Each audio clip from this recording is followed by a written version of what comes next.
کہو کہ اپنے گواہوں کو لاؤ جو بتائیں کہ اللہ نے یہ چیزیں حرام کی ہیں، پھر اگر وہ آ کر گواہی دیں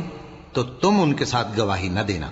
اور نہ ان کی خواہشوں کی پیروی کرنا جو ہماری آیتوں کو جھٹلاتے ہیں اور جو آخرت پر ایمان نہیں لاتے اور بتوں کو اپنے پروردگار کے برابر ٹھہراتے ہیں۔ کہو کہ لوگو آؤ میں تمہیں وہ چیزیں پڑھ کر سناؤں جو تمہارے پروردگار نے تم پر حرام کر دی ہیں۔ ان کی نسبت اس نے اس طرح ارشاد فرمایا ہے کہ کسی چیز کو اللہ کا شریک نہ بنانا اور ماں باپ سے بدسلوکی نہ کرنا بلکہ حسن سلوک کرتے رہنا اور ناداری کے اندیشے سے اپنی اولاد کو قتل نہ کرنا، کیونکہ تم کو اور ان کو ہم ہی رزق دیتے ہیں، اور بے حیائی کے کام ظاہر ہوں یا پوشیدہ ان کے پاس نہ پھٹکنا،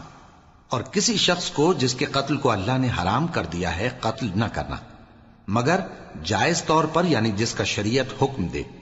ان باتوں کی وہ تمہیں تاکید کرتا ہے تاکہ تم سمجھو، اور یتیم